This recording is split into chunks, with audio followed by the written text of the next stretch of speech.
All right. Hello. We are here to give our movie review on My Sister's Keeper. I'm here with Daisha, Joe, Simone, Haliana, and Kelly, and one more person, and that is Joanna.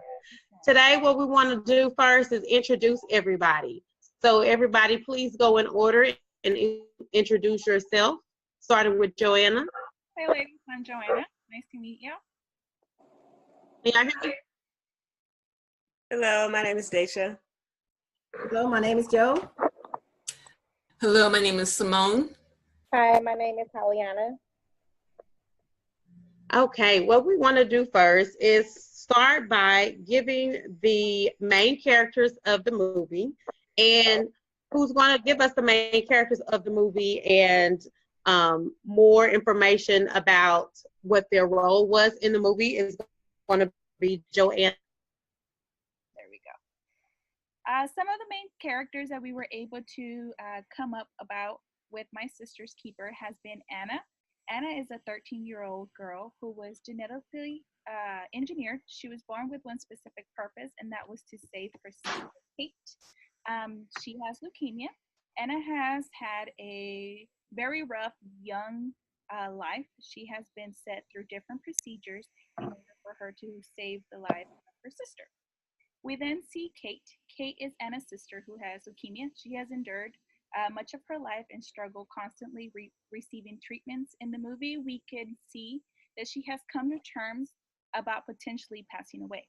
We see the phases she kind of goes throughout the movie and the different ups and downs that she's been going through. Sarah is the mother in the movie. She is a lawyer but dropped everything for Kate. Sarah's main goal through the movie is to keep Kate alive no matter what. And if that means sacrificing her other children, she does it. She turns to her husband when Anna sues her in wanting to make her own decisions and live just a 13-year-old life. Her family is completely consumed by Kate's illness. She kind of sets everybody to the side and just wants to focus directly onto her. Then we see, through some time, we see the lawyer, who is Campbell. Campbell is a lawyer that Anna decides to hire and sue her parents to receive the medical emancipation. At first, the character seems very questionable Anna's request, but is later determined to grant her wish. He relates to Anna in the sense of him not being able to control his illness either, which is epilepsy, and it's something that he doesn't have control over. Brian is the father of Anna and Kate. And he's a firefighter. His storyline basically involves understanding the children and always being supportive of the girls. He admits he has shifted his path and focuses only on Kate when he should have been supportive of everyone. He makes a plan to make Kate's wish in taking her to the beach. We then see Kate's boyfriend. Kate meets this wonderful gentleman who she connects instantly. Like her, he has cancer. Through the movie, this character allowed Kate to live some of the best moments from her first time getting ready to her first prom. He was there every step of the way until his last day. Throughout this whole procedure where Anna sues her mother, we come to terms and see a judge. The judge happens to know both parties of the story. She sadly has an inner connection of losing her daughter. She was a very important character because she's ultimately who emancipates Anna from donating to her sister after she hears all the stuff she has endured. We see a brother throughout this whole storyline, a brother to Anna and Kate. The brother feels very guilty in seeing his sisters die day by day and not have a solution. Through the whole movie, you see him alone, one place to another, never really asking for much. But later, we find out who seeks his attention. Just like Anna, he feels invisible. He starts doing wrong, but finally gets it right. Throughout this process, we could see that Sarah has a sister who associates with her and tries to help her out as much as she can. She is there whenever she's asked on. Basically, she encourages and helps much during the home. She calls Sarah out for what it is and how she's not respecting Kate's wishes and ignoring the rest of the family. Okay, thank you so much, Joanna, for the introduction of the main characters and their role. That was very insightful, and I even like how you put about the attorney and that how he related because he had epilepsy. very good synopsis. So second, we're going to hand it over to Daisha, and Daisha is going to give us a brief narrative of the storyline. So Daisha, go ahead. Right. So basically, Joanna did a pretty good job explaining all of the characters. So you kind of got an insight of how the movie went. So Sarah and Brian, they find out that their only daughter, Kate, has leukemia. So neither of them or their son was genetically compatible with like helping her out, blood draws and bone marrow transplants and all of that. So the doctor was like, hey, this is an off-the-wall idea, but maybe you can genetically engineer another child that will be able to help your current child with all of her medical procedures. Yeah. So they end up doing that. So they essentially have another child just for her body parts. And then as the movie progresses, she starts getting older. And it's seeming like she doesn't want to do it anymore. She's trying to get her independence. She's tired of being poked and prodded and going through all these procedures. So she hires a lawyer to help her get medical emancipation from her parents. And so she's suing her parents for the rights to her own body. They're going through this whole court trial. It's just all over the place. The mom is like not believing her that she really wants to be medically emancipated. And so it comes to this climax where they're all in the courtroom, and then they realize, or the truth comes out that it's not really her that's wanting to sue the parents. It's the daughter who has cancer because she doesn't want to live anymore. She feels like she's not going to be able to make it through, I believe it was a kidney transplant. So she's just wanting to stop, and she knows that her mom wouldn't allow the other sister to just not do it. Then there's actually two different endings. There's one ending where the mom is with the daughter, Kate, in the hospital, and she kind of like dies in her sleep. And then there's another one where on the way back from the court case, they get into a car accident, and Anna, the child that's well, she dies. And so the lawyer who has power of attorney over her makes an order that, yeah, she can go ahead and give the other daughter, Kate, who has, I'm trying to keep up with all the names, but the other daughter who has Kate. So there's two different endings, but that's pretty much how the movie went. So. Hey. I even like how you gave us very specifics that Anna was actually basically born just so she could help Kate live. So thank you for including that in the movie review, because that's important information, because otherwise she wouldn't have been here. So next up we have number 3, identity theory and parenting models within the movie and what seems so complex. And I am the lucky one to do the review for that one. And so for the identity theory and parenting models in the movie, I went with was interdependence. And that is because it related to the principle of wholeness within the movie, which affects a greater or to a lesser degree within a family. What affected Kate definitely affected the whole family. For example, Jesse, her brother who had dyslexia, was sent off to camp for a whole year, if I remember correctly. Instead of using something more useful resources within the community, he probably could have went to tutoring or anything else. Kate kind of came first, so whatever she was going through kind of spills off into the whole family. So I definitely identified that. Another thing that came out to me was that Kate and her illness also gave, oh, I'm sorry. Okay. Kate, let's see. Since they had to be so hands-on with Kate, and as you stated before, Daisha, that her younger sister was born because of her illness, and that affected Kate, or that affected Anna is a huge understatement to the extent that Anna sought out representation from a local attorney so that her parents can no longer have say over her body or blood cells or have to donate her kidney or make any medical decisions regarding her body in order to save her sister. That interdependence gave Anna, is something that Anna had to do in order to keep Kate alive. It's kind of unfair to Anna and to her future desires, and just to her unknown, future period. It was unfair to her. So it was like a definite interdependence. That's what I identified that as. Anna was a designer baby.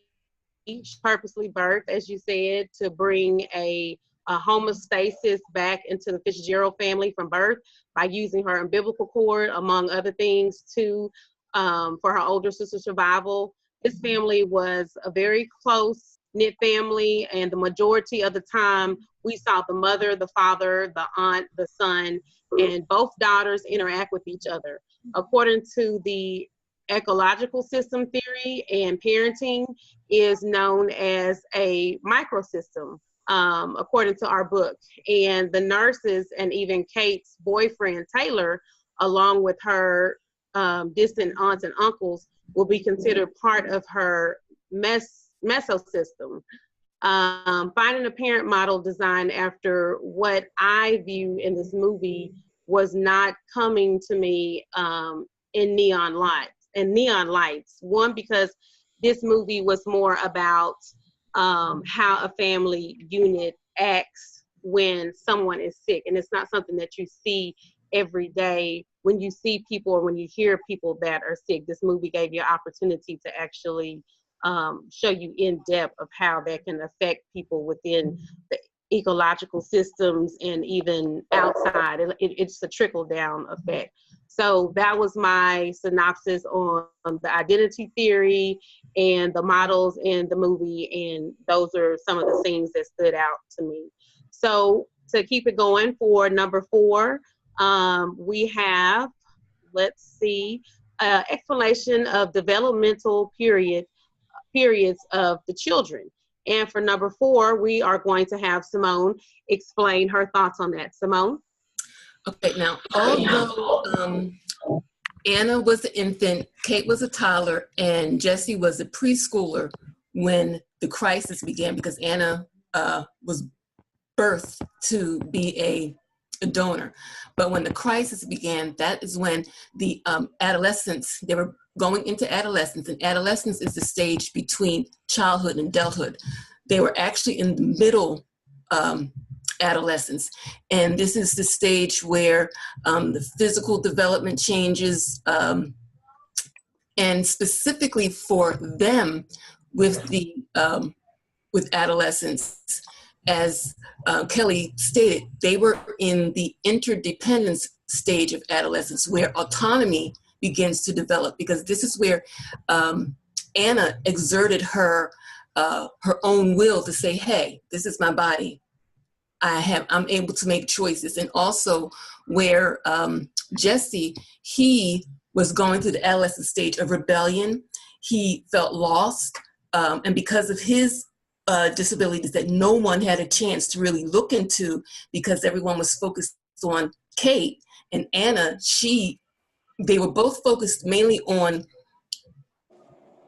Kate, but also Anna. So during the adolescent stage, and specifically the interdependence on where they can say, hey, as Kate did say, this is my body, as where Anna said, this is my body, where Kate said in a secret type of way of letting her siblings know, hey, I really don't want to do this. So this is where she exerted her autonomy and interdependence amongst her own siblings and leaving out the adults.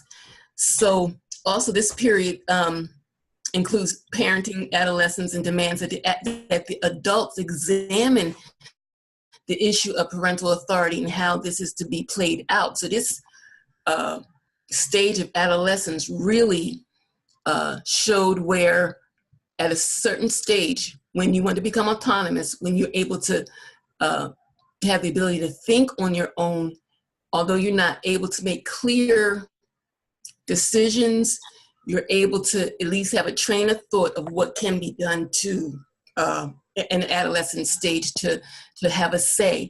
So basically, it's something that's very, very clear that it states in our book. That says the issues of this stage for parents and adolescents is to adjust and describe their relationship as it is evolving.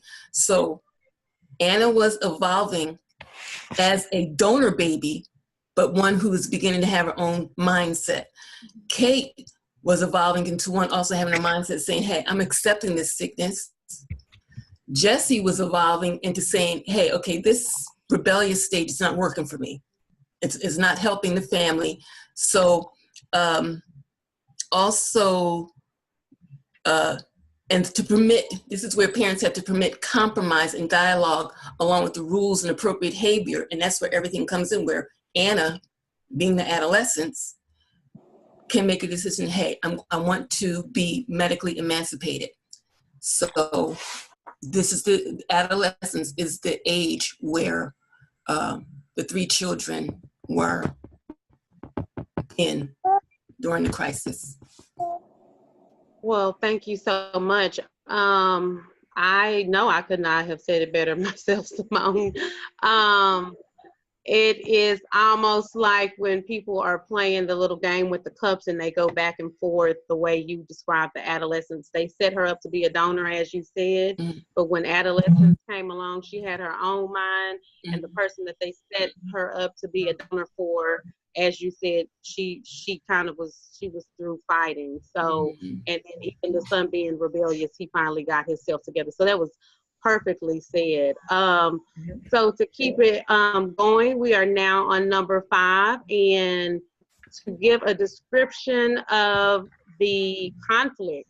Oh boy. So Joe, go ahead and give us the description of all the conflict going on in this movie. The conflict that I saw in the movie, and then maybe you can join in, you ladies can join in, you know, when I finish, and maybe you have saw more than I did.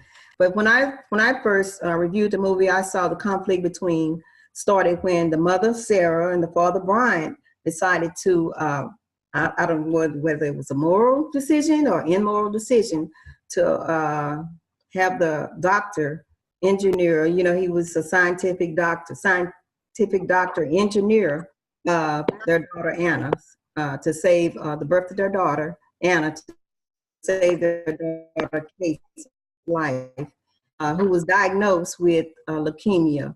And then the conflict continued when Anna continued over the years, like when Anna had to endure so many medical painstaking procedures and that she went through to keep Kate alive.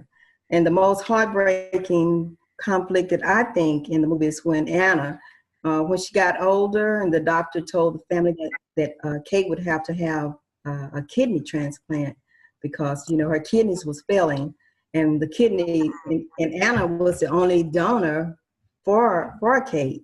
And this was really heartbreaking because Anna couldn't, you know, for the rest of her life, she would have to be careful, you know. She couldn't play sports. She couldn't be a cheerleader. She have to be really, really careful with her life. And then, like, she really didn't want to be careful in her life. And that was a conflict also because she just really didn't want to live her life like that. And though, you know, Kate knew that Kate was dying, you know, and she had asked her mother over and over, you know, that let her go. But her mother just ignored her wishes, you know, and that was the conflict, you know, she just ignored. She didn't want to hear it because she loved her so much. You know, it's nothing like, you know, your child, you know, you don't want to let your child go. You know what I'm saying? That's your child, that's your baby, that's the one that you birthed, and to see her to leave you, you know, in death, you know, that's heartbreaking. And so, like, no matter what, Kate decided that, you know, like, she knew that Kate knew that Anna would never stop doing all what she did for her, because she loved her. And she knew that, no matter what, if all the challenges she was going through and all the challenges that she would have in the future, she knew that her sister Anna would never stop doing it. So she decided to coach her and let her know that it's okay. It's okay to feel the way you feel. So she decided to coach her into showing her how to break free from her mother and father, how to attain a attorney to get her medical emancipation, and then for some people that, some people might not know what a medical emancipation is. And I think, Simone, you touched on that a few minutes ago about, medical emancipation, for adolescents. It could be for other reasons, but Anna, she chose it for her medical reasons. And she wanted to be free to make her own decisions. And then that's when the conflict escalated. It just escalated because her mother was so upset. Her mother, Sarah, was so upset when she found this out. She resented the decision that Anna made, and that she made to go to court with this process of medical emancipation. So, what do you think? Any ladies, do y'all think it was some more conflict? I think there was even conflict between the parents, Sarah and Brian. Oh, yes. Like at the beginning, they're both on board, like, okay, kind of let's have this baby. I don't know. Yes, yeah. I feel like the mom kind of just took it way too far, and the dad, it was too far to where he felt like he could control it, so he kind of just sat back. But towards the end, that's when he was like, okay, this is enough. Like, I'm going to finally speak up and say something. Or we're getting a divorce. It just quickly. So they definitely had conflict throughout, pretty underlying conflict throughout the whole movie, but it really just kind of escalated towards the end. Thank you for your input, Deja. I appreciate that. So. All right, ladies. Thank you, Joe, and thank you, Deja, for your input. Joe, like you said, I think pretty much a lot of the conflict was around the mother, and to sum it all up, who wants to let their baby go? But she definitely was in the middle of a lot of the conflict, and understandably so. Exactly. So moving along to the resolution of conflicts, and we have coming up for that will be Hollyana. So how do you think the conflicts were resolved, and give us your thoughts on that? Okay. I think it was resolved very sadly because, as you know, I saw a different ending. But it really happened at the end of the movie, and it shows that the reason why Anna initiated the lawsuit was because her sister Kate did not want her to donate the kidney. She didn't want her to keep going through that. Like Kate explained that she no longer wanted to suffer or be in a hospital. She was just ready to die. After the trial was over, Anna was granted medical emancipation, and she was happy about that. And like once they were leaving the courthouse, Anna and Campbell were involved in a car accident, which led to Anna being brain dead, but Campbell ended up surviving.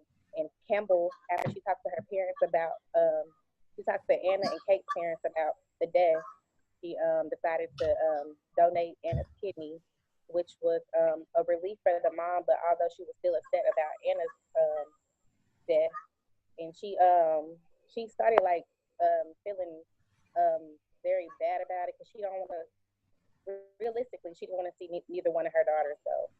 And she talked about how Kate talked about how she had a lot of grief about Anna's death, and her mother Sarah kept looking for signs for Anna to come back, even though she wasn't.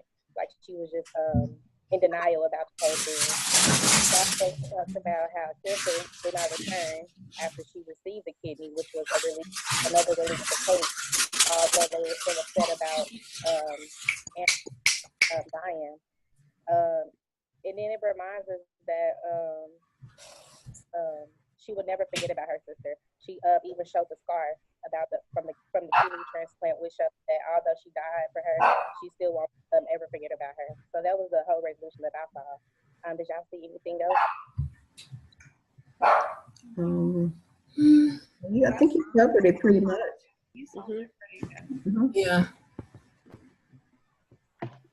Yeah, I think, and then I think there, like we said, there's two different endings where after the one where Anna lives and the lawyer brings the letters to the house saying, oh, you won. Mhm. And the resolution was, okay, it was seen as though Anna won, but she lost because, yes, she lost her sister. Her sister wanted to leave. So the resolution, it just seems so, it could be clear cut, and then it could be like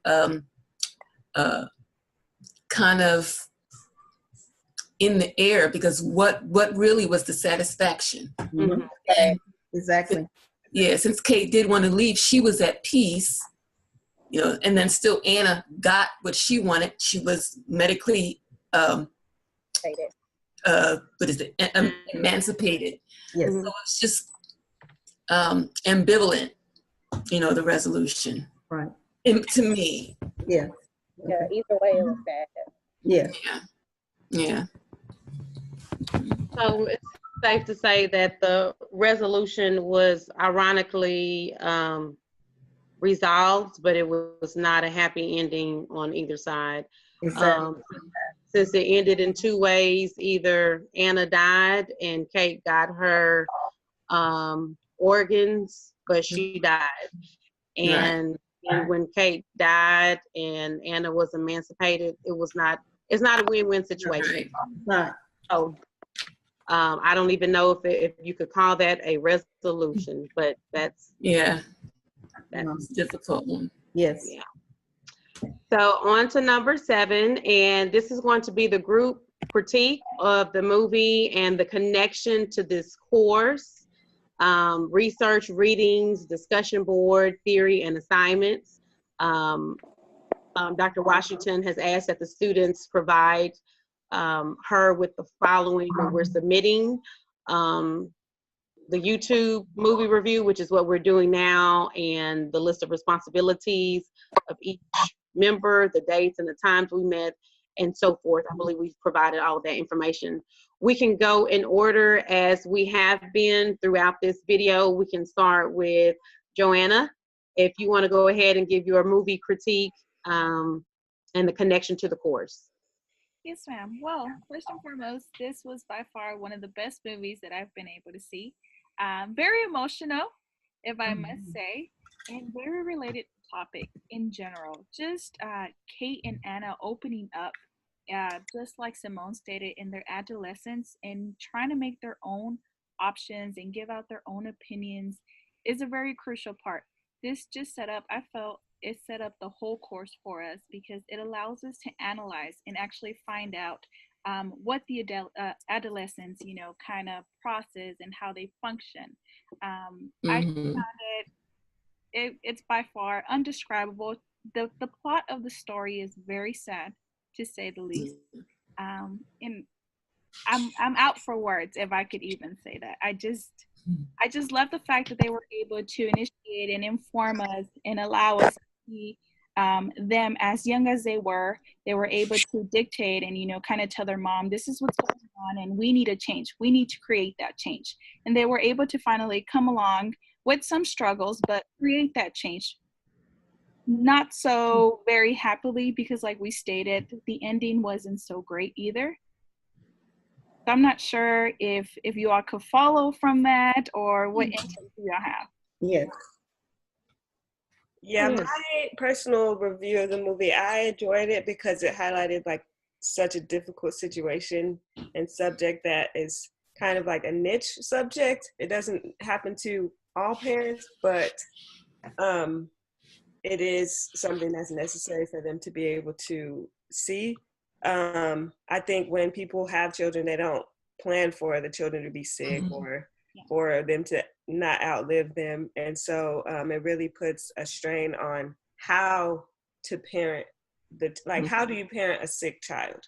How do you discipline them? Do you kind of give them everything that they want because they're not going to be around a long time, or do you really discipline them? And so I pulled from, I know we were talking about a couple weeks back about children going into adolescence, and many of you have mentioned this as well, them trying to gain their independence. And so ironically, it was Kate who was trying to gain her independence, but like in such a severe way, like she wanted to die, like she just didn't want to be here. And so how do you as a parent, you know, navigate through giving your child more independence, but like not wanting them to die at the same time? Like that's just a really difficult type of thing to go through. I also wanted to touch on the parental conflict between Brian and Sarah. In the text, they were saying that research consistently shows that parent and adolescent relations are best when the decisions are perceived by both parties as being consistent, fair, and collaborative, and all the needs of all family members are respected. So I feel like definitely in the movie, it was not collaborative. All the needs of everyone were not respected. And so that just caused a whole bunch of conflict between everyone. The parents couldn't agree on stuff. Kids were getting left out. Other kids were getting abused, for lack of a better word. So the movie had a lot of different layers, and I think it addressed very specific problems for some families. And it was also very emotional. So I think that it was a good movie overall. Mm-hmm. Thank you, Deja. I heard that it was 5 out of 5 stars for me. It was very emotional, cried like a baby, but what it did do was make me think about people who actually go through this. You know, I wake up every day, I go to work, and I come home, I go to the grocery store. That's my life. That's what I deal with. But seeing this movie made me realize, oh my gosh, there's some people who actually go through this. This was the first time that I ever thought of, there are actually some siblings who have siblings with cancer. I've never thought about people being born to kind of, you know, like how Anna was born, to take care of somebody and use some of her blood cells and, you know, body part, organs, all that good stuff, and biblical course. I never thought of that, and it does make me want to go research. You know, I'm guessing this is true, but it sounds so far-fetched that I had never heard of it. So I like that they put it out there, that it was something that it's not, you know, an everyday walk in the park movie, that it wasn't a cookie cutter movie. One thing that stood out the most to me, or a couple, maybe 2 things that stood out. We just had a discussion board about grandparents and relationship with grandparents. They didn't really talk about grandparents in this movie, but they did point out and make sure to say how they weren't very close with their aunt and uncle, and how they would come around only for certain things. And when they say certain stuff like that in the movie, I don't know, it's like, why did they even say that? So when we just got finished talking about grandparents, it made me think that, I don't know, maybe if people who have a niece or a nephew who's going through cancer, if they was to see this movie, would it make them change their mind? Same way that we talked about grandparents, because after we talked about grandparents on discussion boards, I said, I'm going to start having my kids call my parents, because it makes you think. That's what this movie actually made you do, is it made you think. And another thing that I read in our book was the goal is for the parent to enter the child's world to gain an understanding of a child's feelings and motivations. Mm-hmm. The parent can be attentive to a child's verbal and nonverbal communications and reflect the feelings. And that is exactly what I felt when Kay was in the bed they said for 2 weeks. I'm sure they were exaggerating, but I don't know. I'm aware now from taking this course, there's a lot of things that I have been exaggerating. But when she said, no, we're not going to do this, and I'm going to shave my hair, she took her nonverbal communication, her non-getting up, doing her daily routine, and she internalized that in her motherly instincts as, you know, something must really be bad going on. You're not going to keep this going. I'm going to do something about it. And so that just made me think about how she took and she understood her child's feelings. So I love this movie, and the thing that I took from it is that I am really going to start trying to think about what other people are going through more than I ever had before, because you never know. Right. Right. That's, yeah, it made me think too, because, well, after I watched it and I was able to settle down, as you go through the day after you look at something and different thoughts come to your mind. And then the thought came to my mind, oh, the title, My Sister's Keeper. Mhm. And then I was like, oh my goodness. I thought of Cain and Abel, where basically that's where the title is referenced from, where it says, where God asks Cain, where's Abel? And he says, well, am I my brother's keeper? And for me, and also with the book, is like, okay, around this time, well, not around this time, this is the season of, today's Good Friday, it's Resurrection weekend. And I was thinking, this, being a mother is one of the hardest things to do.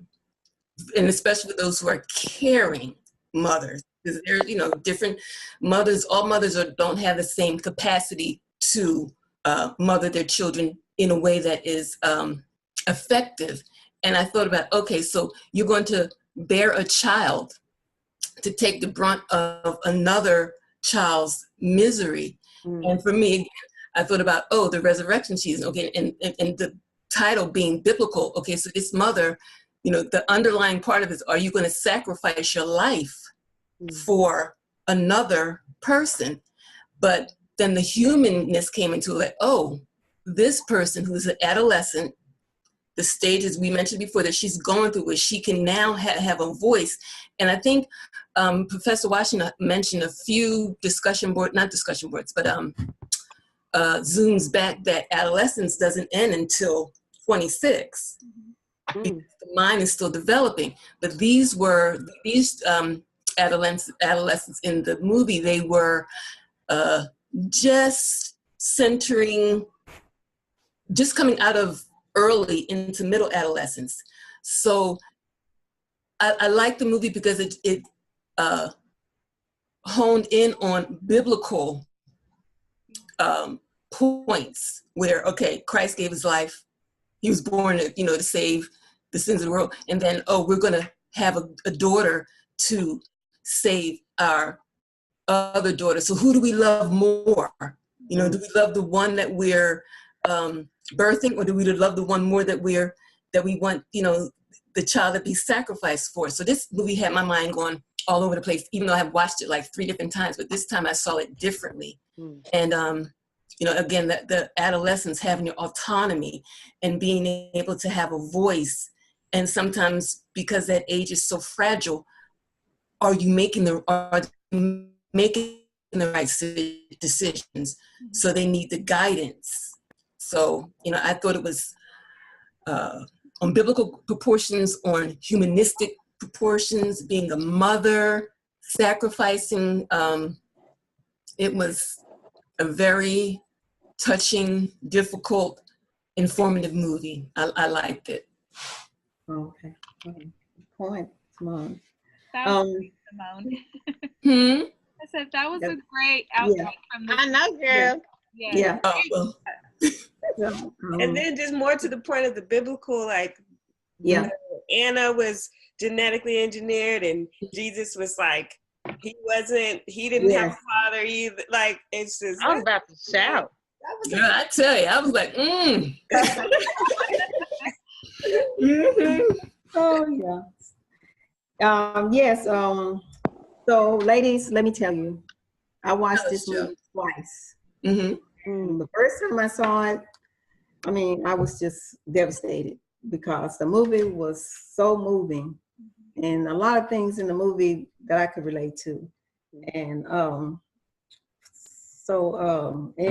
I could. And then I had to watch it again. I said, man, it's getting close to time to do our critique, and I have to watch it over because to refresh my mind. Mm-hmm. So I had to watch it over, and and I thought, the movie I felt was so moving, and it was well written, and it just really brought me to the brink of tears. I said the brink on my notes, but I was really bawling. I'm sorry. I'm just letting you know. So, but anyway, and I thought the characters did a very good job. You know, Anna, Kate, she really, I thought, did a fantastic job in her acting, and the whole cast did a wonderful job in their characters and everything. And when I was saying I can relate because when they were leaving out the son because of Anna, you know, he was just like in the background. And I know a long time ago, my son was in a serious accident, and my daughter, she was kind of like put to the side, you know, and they had already informed us, don't do that. Don't. You have to make sure you include, you know. But you know, we loved our children, and you see someone that's hurting, you're gonna give all that attention to that person. And then, like I said, I can relate to the son, Jesse, you know, how he was put to the side, really just there, you know. But anyway, but we got past that and everything. God bless everybody. And, you know, but anyway, I just want to include that in there. So I thought the movie, that's not in my notes, but I thought the movie was enlightening.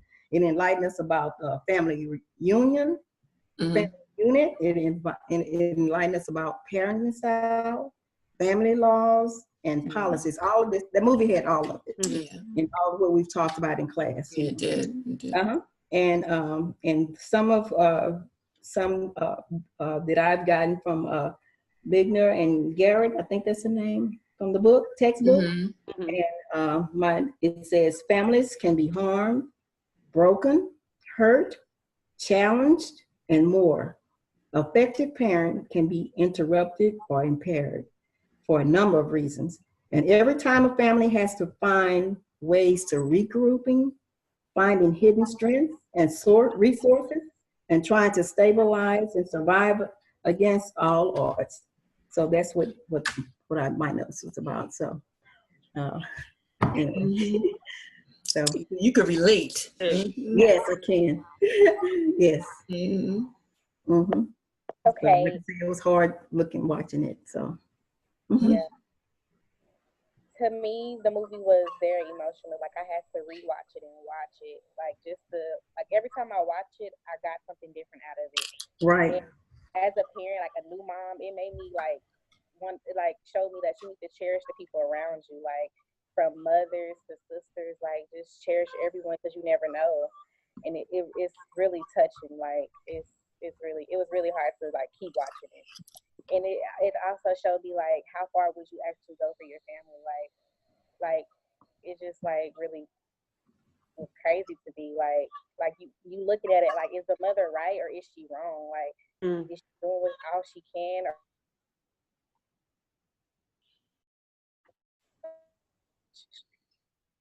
like, and then like what I got out the book, it says is that it is a set of guiding principles to ensure best outcomes for the participants of and those affected by those relationships.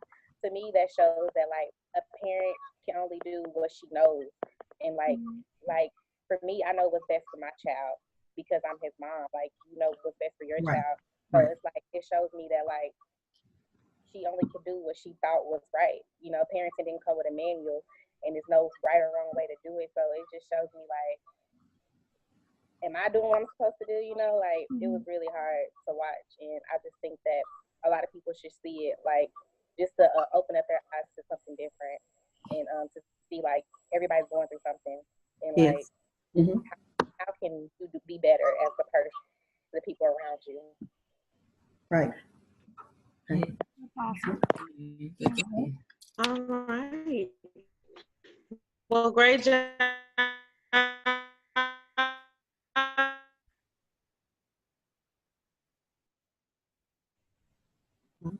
They gave her a boyfriend. I don't like that they had whatever kind of relations that they had, but then at the other hand, I kind of was like, well, you know, it happens. Yeah. I do like that they put him in there. Yeah. Anybody else have anything that they wanted to add? No. One thing that I would like to add somehow, for some reason, after watching this movie, it encouraged me to become an organ donor. And that's just something very deeply in my heart that I found it very, throughout the whole storyline, to me, it was very, I guess I could say traumatic, that they had to physically engineer another person to save, Mhm. you know, the child. And I Right. thought, if we have the life to save others, why shouldn't we? Oh, you said, 'cause you went out when you said something. Was the word you say donate? Yes, ma'am. Okay, okay, okay. So you decide to be a donor. Yes, So and then so you went through the sex. I think it's you have to have it on your license. that's correct. Right, Yes, right. I did. Wow. Right. And you've done that. Yes, I've done that. I've done that, and I feel very, very proud. This movie, like I said, just Mhm. moved me to a full-on extent. Like many of us, I just bawled out, but it made me really Yes. question myself, like, hey, you know, I could do something for someone too. Yeah. And not to make it sound, but then because you are, I'm going to say in your 20s, and I know that you're in late, like Professor said, you're in late adolescence.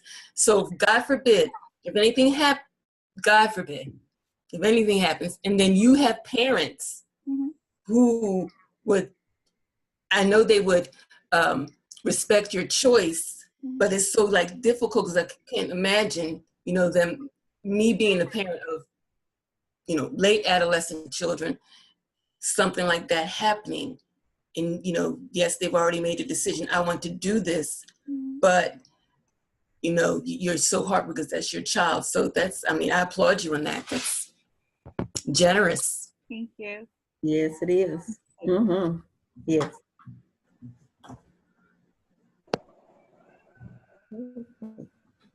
Yes. All righty. Well, we had the best group of everybody who submitted anything. We are going to make a 200. So thank you, Professor Washington. Yes. Keep it down. Yes. Mhm. Thank you, ladies. Thank you so Right. much. Thank Thank you. you. Thanks, Have a everybody. great weekend. Yes. Okay. Happy Easter. Bye. Yeah. All right. Thank you, Happy guys. Easter, Dr. Have a good one. Washington. Mhm.